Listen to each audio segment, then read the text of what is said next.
নমস্কার বন্ধুরা, মেঘার সাথে বাঙালিয়ানার আরও একটি নতুন পর্বে আপনাদের সবাইকে স্বাগত।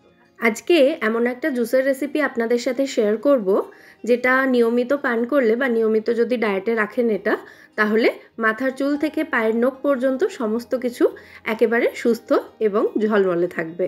উপকরণগুলো দেখে আশা করি বুঝতেই পেরেছেন। আজ শেয়ার করছি এবিসি জুসের রেসিপি, মানে A for apple, B for beetroot আর সি ফর ক্যারট, মানে আপেল, বিট এবং গাজরের জুস।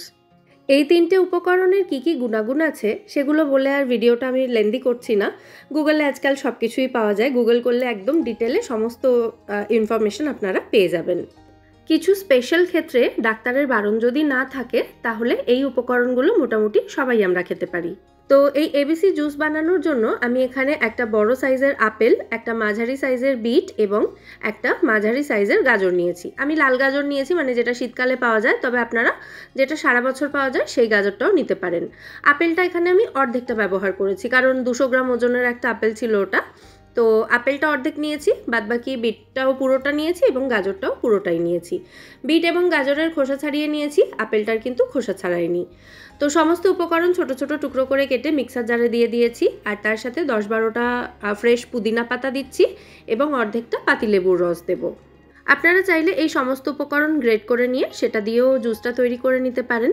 তবে আমার মনে হয় যদি এটাকে ডায়েটে লং টার্মে রাখতে চাই, মানে অনেক দিন ধরে এই জুসটা খাওয়াটা অভ্যেস করতে চাই, তাহলে মিক্সিতে দিয়ে জুসটা তৈরি করে নেওয়াটাই ভালো, কারণ তাতে খাটনিটা কম হয়। আর প্রত্যেক দিন যদি সকালবেলা উঠেই খাটাখাটনি করতে হয় তাহলে জুস খাওয়ার ইচ্ছেটাও মন থেকে চলে যাবে। সেই কারণে গ্রেট না করে এভাবে ছোট ছোট টুকরো করে কেটে মিক্সিতে দিয়ে এই সমস্ত উপকরণ একসঙ্গে পেস্ট করে সেটাকে ছেঁকে নিলেই কিন্তু জুস রেডি। আর পেস্ট করার সময় এক ফোঁটাও জল আমি এখানে অ্যাড করিনি। দেখুন, খুব সুন্দর মিহি পেস্ট আমি রেডি করে নিয়েছি। এবার এই পেস্টটাকে আমি একটা ছাঁকনির উপরে দিয়ে দিচ্ছি ছেঁকে নেওয়ার জন্য। ছাঁকনির কথা বলতে গিয়ে হাসলাম কেন বলুন তো, কারণ আমি সাধারণত, মানে যারা আমার রান্নাবান্নার ভিডিও দেখে থাকেন প্রায়শই, তারা জানেন যে আমি হাজব্যান্ডের জন্য আমলকির জুস বানাই প্রত্যেক দিন সকালবেলা। তো সেক্ষেত্রে আমলকিটা পেস্ট করে নিয়ে আমি একটা নেটের ওপরে দিয়ে আমলকির জুসটা বের করে নিই। কিন্তু আজকে যেহেতু ভিডিও বানাচ্ছিলাম তাই ভাবলাম একটু মানে দেখনদারিটার প্রয়োজন আছে, সেই কারণে ছাঁকনির ওপরে দিয়ে এটা ছাঁকতে গেছি।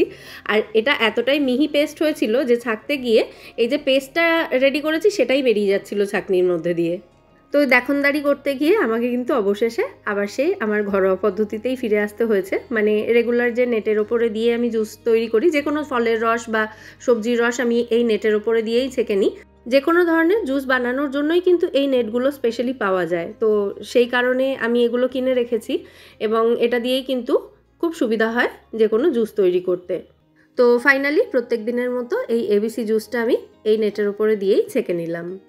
পুরো পেস্টটাকে এভাবে চেপে চেপে সমস্ত জুসটা আমি এর মধ্যে থেকে বের করে নিচ্ছি। আর এই যে এক্সট্রা যে ছিবড়ে মতো অংশটা থাকে, মানে যে ফাইবারটা রয়ে যায় জুসটা বের করে নেওয়ার পরে, সেটা কিন্তু কোনো মতেই ফেলে দেওয়া যাবে না, কারণ ওর মধ্যেও কিন্তু প্রচুর পরিমাণে নিউট্রিয়েন্টস থাকে। তো আমি কিভাবে এটা ইউজ করি সেটা একটু পরে দেখিয়ে দিচ্ছি। তার আগে আমাদের জুস রেডি হয়ে গেছে, এটাকে গ্লাসের মধ্যে ঢেলে সার্ভ করে দিচ্ছি।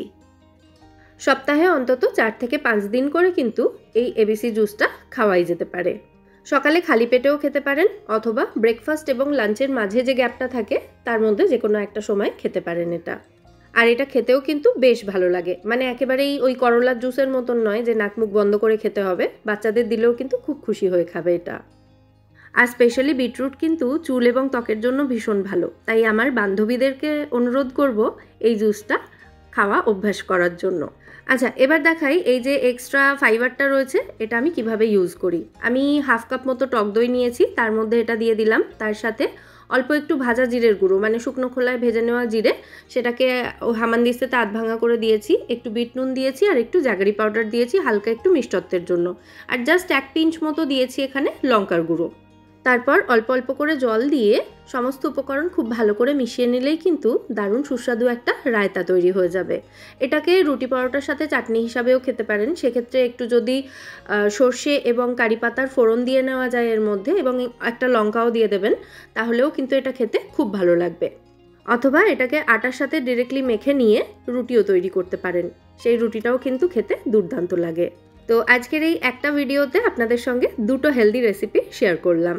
এবিসি জুসের রেসিপি এবং এই রায়তার রেসিপি আপনাদের কেমন লাগলো সেটা কিন্তু অবশ্যই আমায় কমেন্টে জানাবেন। রেসিপিগুলো যদি ভালো লেগে থাকে এবং হেল্পফুল বলে মনে হয় তাহলে অবশ্যই ভিডিওটাকে একটা লাইক এবং শেয়ার করে দেওয়ার অনুরোধ রইল। সাথে আমার চ্যানেল মেঘার সাথে বাঙালিয়ানাকে অতি অবশ্যই সাবস্ক্রাইব করে আমার পাশে থাকবেন এবং আমায় সাপোর্ট করবেন। তাহলে আজকের মতো এখানেই বিদায় নিচ্ছি, আবার দেখা হবে পরের পর্বে নতুন কোনো রেসিপির সাথে। সবাই সুস্থ থাকবেন, ভালো থাকবেন এবং সবাইকে খুব ভালো রাখবেন। নমস্কার।